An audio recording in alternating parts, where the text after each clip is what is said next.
bersama dengan saya. Nah, dalam video kali ini saya akan menjelaskan tentang seputar kacang kedelai. Nah, jadi kacang kedelai itu dengan nama latin Glycine max, yaitu berupa tanaman pangan yang berupa polong-polongan. Nah, tanaman ini cukup digemari ya di kalangan masyarakat. Tanaman ini berasal dari dataran Cina. Nah, jadi kacang kedelai ini memiliki tingkat penyebaran yang cukup lama ya. Jadi kacang kedelai ini sekitar penyebarannya dari 2500 sebelum Masehi. Jadi kacang kedelai ini sampai di Indonesia itu melalui dari dataran Cina melalui perdagangan laut hingga akhirnya tibalah di Pulau Jawa. Nah, jadi kacang kedelai ini kandungannya sangat banyak ya. Salah satunya itu ya berupa protein dan lemak. Nah, jadi protein dan lemak ini sebagai tambahan nutrisi bagi tubuh. Kacang kedelai ini juga memiliki kandungan karbohidrat, namun tidak sebanyak oleh nasi dan juga umbi. Jadi kacang kedelai ini hanya bisa sebagai bahan makanan, makan makanan ringan atau makan makanan pelengkap saja. Kacang kedelai ini dimanfaatkan oleh agroindustri sebagai bahan baku untuk pembuatan produk pertanian. Produk pertanian itu berupa keripik, kacang-kacangan yang telah diubah menjadi produk yang baru. Juga kemudian juga dipasarkan sebagai tempe dan tahu. Nah, jadi adapun klasifikasi kacang kedelai itu ya sebagai berikut. Petani menyukai tanaman kacang kedelai karena kacang kedelai ini mudah ya untuk ditanam. Jadi kacang kedelai ini cara penanamannya itu dengan membuat sebuah bedengan yang kemudian diaplikasikan oleh sebuah senyawa organik atau senyawa kimia yang disiramkan oleh kita kepada tanah sehingga tanah memiliki kandungan-kandungan yang dibutuhkan oleh kacang kedelai. Kemudian tinggal penanaman kacang kedelai. Jarak tanam antara satu tanaman dengan tanaman lainnya itu kurang lebihnya 40 hingga 50 cm sih, tapi ada juga yang menggunakan 30 cm tergantung kapasitas dan keluasan lahannya. Kacang kedelai memberikan manfaat tidak hanya bagi petani dan juga pengonsumsinya, namun juga sebagai devisa negara. Karena kacang kedelai sudah bisa diimpor ataupun diekspor juga ke luar negeri. Nah, kita tidak hanya menerima kacang kedelai dari luar negeri, kita juga bisa mengirim kacang kedelai ke luar negeri. Nah, jadi pengiriman ini memberikan devisa pada negara sebagai biaya tambahan bagi negara. Nah, jadi kacang kedelai ini cukup menguntungkan ya bagi pemerintah. Nah, jadi morfologi kacang kedelai itu seperti akarnya. Nah, akar dari kacang kedelai itu berupa akar tunggang sebenarnya. Namun, di sela-sela akar tunggang tersebut tumbuh akar serabut. Nah, inilah ciri khas dari kacang kedelai.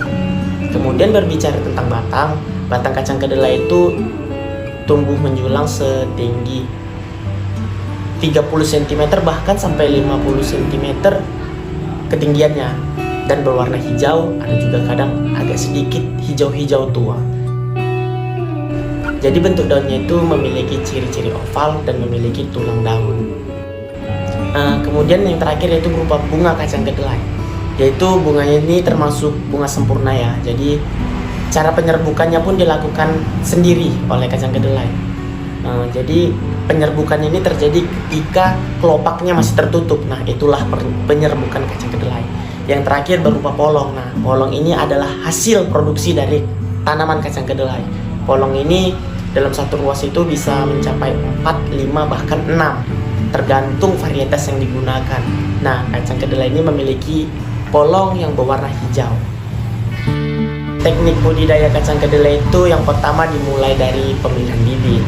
Nah, jadi bibit yang kita gunakan atau benih yang kita gunakan haruslah yang unggul sehingga kacang kedelai kita menghasilkan produksi yang maksimal.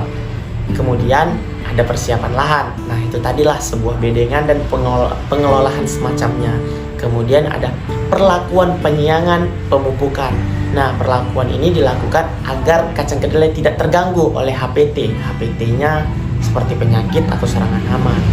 Nah, jadi kalau berbicara tentang penyakit, biasanya yang menyerang kacang kedelai itu seperti bintil akar atau busuk batang yang disebabkan oleh kutu daun yang menyerap sisa-sisa cairan dari batang atau dari daun, kuning pada daun yang kemudian adalah serangan jamur.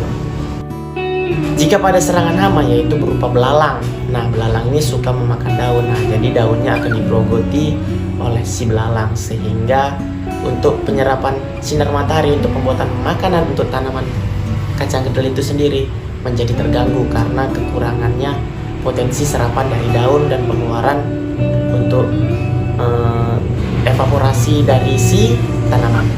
Nah, jadi kacang kedelai ini memiliki syarat tumbuh seperti penyinaran, iklim, jenis tanah, syarat-syarat lainnya. Jadi syarat-syarat lainnya itu bisa kita lihat sendiri di sebelah sini ya.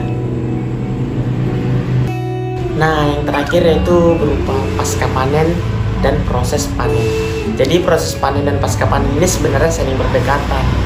Proses pasca panennya itu menyortir sih sebenarnya, menyortir tanaman yang sudah siap dipanen dan kacang kedelai tadi berupa polongnya yang sudah siap untuk dipanen atau betul-betul sudah bisa dipanen.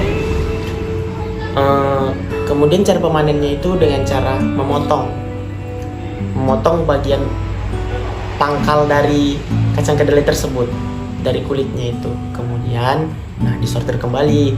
Tujuan penyortiran ini adalah untuk menaikkan harga jual sehingga kecacatan fisik atau kekurangan fisik dari kacang kedelai tadi menjadi lebih minimum sehingga harga jualnya pun semakin tinggi dan menghasilkan keuntungan lebih banyak. Nah, tadi merupakan tentang kacang kedelai. Jadi semoga video ini bermanfaat bagi kita semua untuk menambah pengetahuan dan menambah jumlah informasi yang kita terima. Terima kasih telah menonton video ini. Sampai jumpa di video-video berikutnya. Saya Emriki Julkarnain Siregar, saya mohon pamit. Wabillahi taufik walhidayah. Assalamualaikum warahmatullahi wabarakatuh. See you.